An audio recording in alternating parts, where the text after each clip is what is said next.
പാട്ട്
രാധിക ചേച്ചി ഇത്രയും ടഫായിട്ടുള്ള ഒരു കോമ്പോസിഷൻ ഇവിടെ എടുത്തോണ്ട് വന്ന് പാടാൻ കാണിച്ച ചങ്കൂറ്റത്തിന് എനിക്ക് ഭയങ്കര ഇഷ്ടമായി. താങ്ക് യു ചേച്ചി. നമുക്കിനി ജഡ്ജസിനോട് ചോദിക്കാം. സുജാ ചേച്ചി. രാധിക ചേച്ചി റിയലി ടഫ് സോങ്. രാധിക 2 ലൈനില് ഇത് ഒഴികെ ബാക്കിയൊക്കെ അസലായി പാടി രാധിക. ആ 2 ലൈൻ പാടാൻ എനിക്ക് തോന്നുന്നു നമ്മുടെ ചിത്രയ്ക്ക് മാത്രമേ സാധ്യമാവുള്ളൂ എന്ന് തോന്നുന്നു. May be on stage recording നിങ്ങളൊക്കെ പാടുമായിരിക്കും. കാരണം അതൊരു അത്രയും ടൈറ്റായിട്ട് ഒരു സംഗതിയാണ് അത്. ഐ മീൻ താളത്തിനുള്ളിൽ അത് പാടി തീരണം.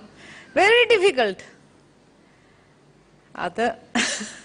അതും കൂടെ വീണരുതെങ്കിൽ സ്റ്റാൻഡിങ് ഓവേഷൻ തന്നെ. അത്ര രസമായിട്ട് ബാക്കി സ്ഥലങ്ങൾ നല്ല ഫീലായിരുന്നു. കുറച്ചും കൂടി ഈ താളം ഇല്ലാതെ തബല ഇല്ലാതെ ഒന്ന് പാടിയുണർത്തിയ താമര ഞാൻ. Very good. Excellent. Beautiful. But beautiful ആയിരുന്നു മോളെ. നമുക്ക് എല്ലാ സംഗതികളും തൊണ്ടയിൽ വരുന്നുണ്ട്. സ്റ്റേജിൽ വരുമ്പോൾ വിട്ടുപോടുന്നതാണ് കുറച്ച് പേടി കാരണം. ആദ്യത്തെ ഹമ്മിങ് കുറച്ച് തെറ്റി, കുറച്ചെല്ലാം നല്ലോണം തെറ്റി. അതും പേടിച്ചിട്ടാണ്. അത് പാടണമെന്ന് ശരിക്കും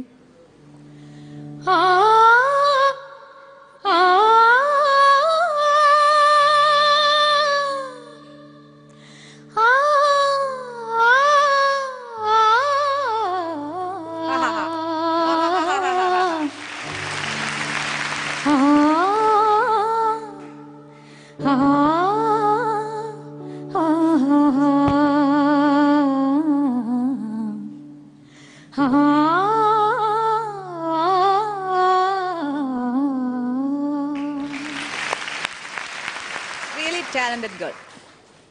മിടുക്കിയാണ്. അത് ടേക്ക് സമയത്തും പറ്റട്ടെ. ജസ്റ്റ് ഫോർ ബിക്കോസ് കോമ്പറ്റീഷൻ അതല്ലേ. ഇനി റെക്കോർഡിംഗ് നല്ലോണം പാടാം. സന്തോഷായി. താങ്ക് യു ചേച്ചി. Shini sir. Radhika, one of the best performances of Indian Voice Tour. എനിക്ക് 2-3 കാര്യങ്ങൾ to add to what Suju said. ഒന്ന്, ഐ തിങ്ക് ഫ്രം കാരണം ആ ഒരു സംഗതി വരുമ്പോൾ ടെൻഷൻ, അതൊരു ഫീല്, ടെൻഷൻ്റെ ഫീലായിരുന്നു. ആ സംഗതിയും തെറ്റി, കുഴപ്പമില്ല. അത് കഴിഞ്ഞിട്ട് whatever you sang had so much of feel. No, that is you are actually enjoying it. അത് പാട്ട് എൻജോയ് ചെയ്ത് തുടങ്ങി എന്നുള്ളതാണ് എനിക്ക് ഭയങ്കര സന്തോഷം.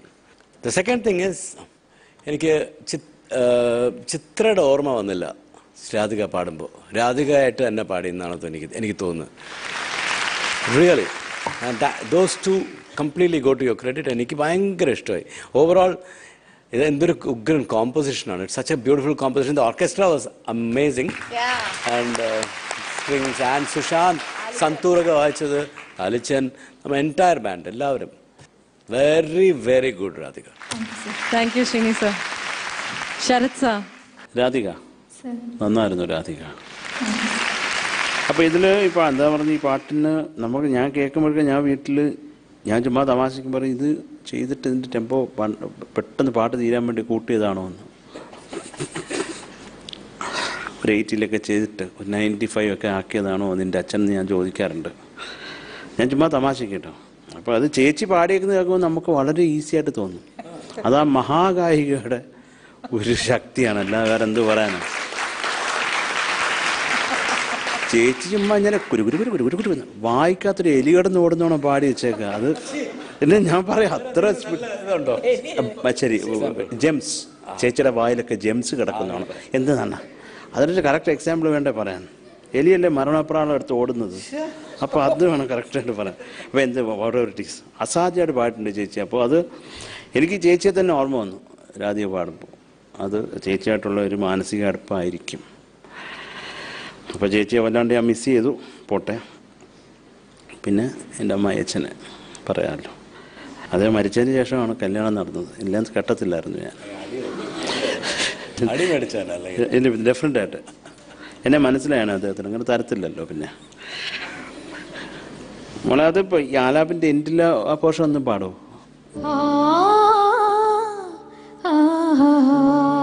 ഉം. ഉം. ഉം. ആ ആ ഗുഡ്. ഇപ്പോൾ ഓക്കെ, ഇപ്പം ഞാൻ സമ്മതിച്ചിട്ടോ. അതുപോലെ നിമിഷം, അത് വല്ലാണ്ടങ്ങ് ജർക്കടിക്കരുത് കേട്ടോ. നിമിഷം മതി. പിന്നെ കുറച്ച് സ്ലിപ്പ് കുഴപ്പമില്ല. താമരയും അതറിയാമല്ലോ, നിർവൃതിയും നമുക്ക് പോയി കിട്ടിയ കാര്യം സന്തോഷപൂർവ്വം ഈ ഒരു അവസരത്തിൽ ഞാൻ അറിയിക്കുകയാണ്. അത് കുഴപ്പമില്ല. നീ അതിങ്ങ് വന്നാൽ പിന്നെ ബാക്കി വരും. അത് ഈ താളത്തിന് കറക്റ്റ് അവർ വെച്ച് പിടിക്കുമ്പോൾ അതിൻ്റെ കൂടെ അതിങ്ങ് വന്നാൽ മതി. ബാക്കി വന്നോളൂ രാധികയ്ക്ക്. അവിടെ ഒരു കിടന്ന് ചുറ്റിക്കളി നടക്കുന്നു. അതുകൊണ്ടാണ് പ്രോബ്ലം വരുന്നത്. അത് തന്നെ. അപ്പോൾ ഇങ്ങനൊരു പാട്ട്, നല്ല പാട്ട് എടുത്തുകൊണ്ടൊന്ന് പാടിയതിൽ കാര്യം, അതിൽ എന്താ പറയണ്ടത്, കണ്ണൂർ രാജൻ സ്റ്റാമ്പ് ഉണ്ട് പാട്ടിൽ. അത് കേൾക്കുമ്പോൾ ചില ഫ്രേസസ് ഒക്കെ കേൾക്കുമ്പോൾ മനസ്സിലാവും. അപ്പോൾ അങ്ങനെ ഒരു പാട്ട് എടുത്തുകൊണ്ടൊന്ന് പാടിയതിൽ കുറേ കൂടെ സന്തോഷമുണ്ട്. മോളെ നന്നായിട്ട് പാടിയിട്ടുണ്ട് Radhika. All the very best. Thank you Sarath sir. നമുക്കിനി മാർക്സ് അറിയാം. 28 on 30. Thank you sir. Suja ചേച്ചി. Give you 27.5 on 30. Thank you ചേച്ചി. ശരത് സർ എന്തേ മാർക്ക് എത്ര മാർക്ക് കൊടുക്കണം? ചേച്ചി പറഞ്ഞ് ഞാൻ കൊടുക്കാം. 27 point. ഉറപ്പായിട്ടും. ചേച്ചി എന്നെ കൊണ്ട് എന്തൊക്കെയാ ചെയ്യിക്കുന്നത്. ഒരു സഹോദരനായോണ്ട് ഞാനങ്ങ് ക്ഷമിച്ചു. 27.5 on 30. 83 on 90 ആണ് സ്കോർ. ഇനി നമുക്ക് ഓവറോൾ on 10 എത്രയാണെന്ന് നോക്കാം. ഈ പാട്ട് അറ്റംപ്റ്റ് ചെയ്തല്ലോ. 8 on 10 and your overall total score is 91 on 100. മലയാളികളെ കോരിത്തെരിപ്പിച്ച പ്രണയഗാനങ്ങൾ പാടിയ ഭാവഗായകനാണ് P Jayachandran. M K Arjunan,